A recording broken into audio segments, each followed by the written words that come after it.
Now in its 6th generation, the Passat is turning 40 this year.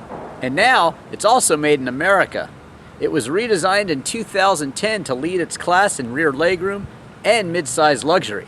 So does it pull it off? Let's find out. It's a bit more square than most modern cars, and I like that.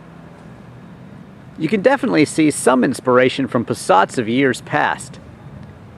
Overall, it's a very nice shape. Not too aggressive, kind of classic in a way.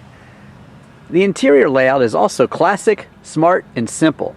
It's also similar to other recent Volkswagen models' interiors. These buttons on the steering wheel control the information menu.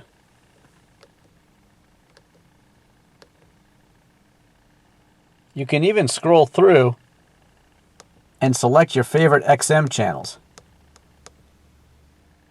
The leatherette seating is comfortable and nice looking too, and it really does feel like leather. And best of all, no animals were harmed to make it. The steering wheel feels good and solid in your hand, and everything is where you'd expect it to be. The middle console acts as storage and an armrest too, plus it has a place to charge your phone and hook it up as well. You get 2 cup holders, your 6-speed auto shift with sport mode and Tiptronic as well, climate control, and there's your infotainment screen with navigation. There's even an analog clock too. The navigation system is a bit quirky at first, but it's easy to get used to. Overall, it's a nicely designed and pedestrian interior. But what else would you expect from the people's car? New for this year, all models get rear vents except for the entry-level S model. You can comfortably fit 3 people back here with class-leading legroom. The trunk does not disappoint. There's plenty of room back here for luggage. Powering the Passat is a 2.5-liter 5-cylinder, which makes 170 horsepower and 177 pound-feet of torque. 0 to 60 takes 7.9 seconds. The Passat with the VR6 is the one you want if you want more power and performance. It makes 280 horsepower and scoots to 60 in just 5.7 seconds. You can expect 22 miles per gallon in the city and 31 on the highway. Your average will be about 25 miles per gallon overall.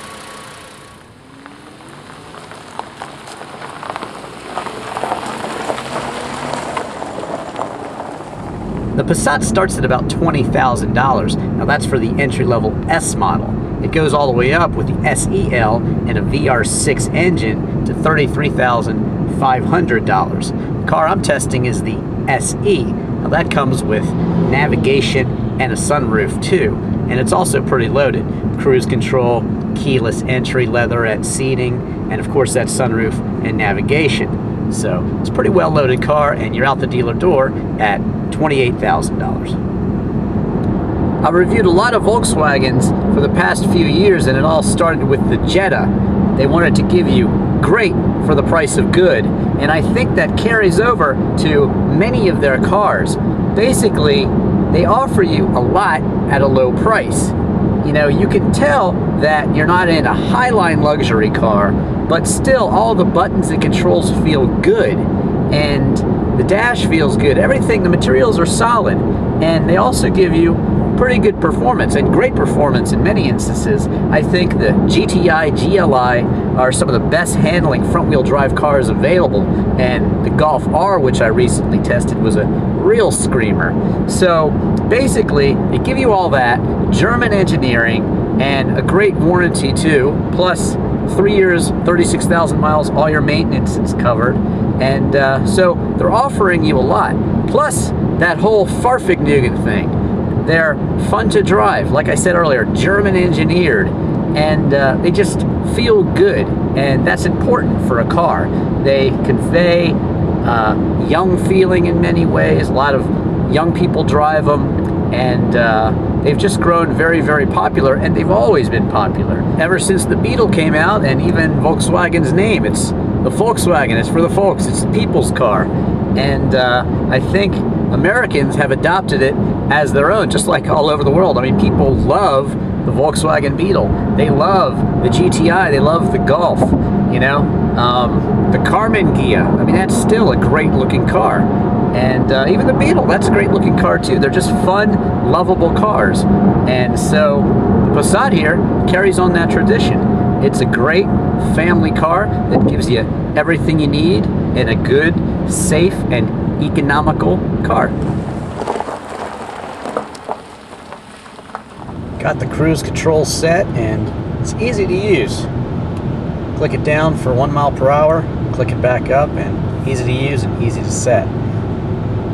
Pretty convenient, easy layout. A little bit red for my taste, but everything's easy to see. The navigation is a bit complicated, but overall, I think BMW should maybe look at Volkswagen's layout here and go for it, because this car is German too, but it's a bit more simple than some of the BMW dash controls and the iDrive and such. I was just driving the M5 last week, and it's a great car, but a bit confusing. So Volkswagens in the past, in terms of performance, it was a bit different. In fact, they used to have like a semi-automatic gearbox back in the 70s, and that Volkswagen was so slow you could barely shift it. It's a different story here. This one has the same semi-automatic gearbox that you can shift up, shift down, and you do it with your hand. No paddle shifters on this one. I'm actually not a big fan of the paddle shifters. I like to activate the stick shift like a regular manual, and if there's no clutch, then I still like to do it over on the console like I'm really shifting gears.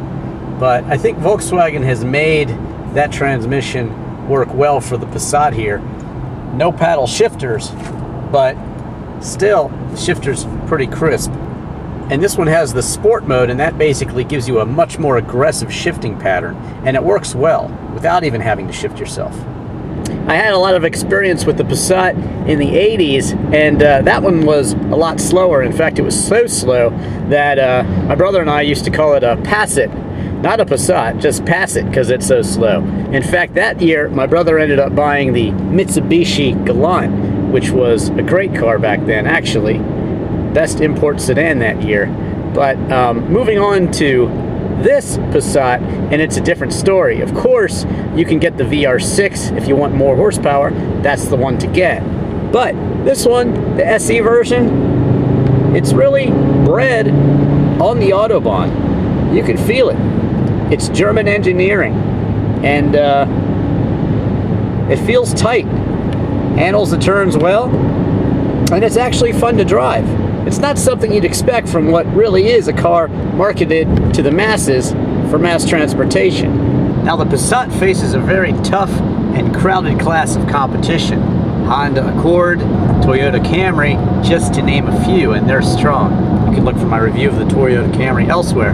But I think the Passat brings a certain level of that German performance and German refinement. It might be different than the Camry, it might be different than the Accord, it might be different than the Ford Fusion, but it's still luxurious, and it still does feel German in many ways. So after 40 years, is the Jetta still class leading? Well, I think the answer is, in many ways, yes. It does have the most rear legroom, and now it's built in America for Americans.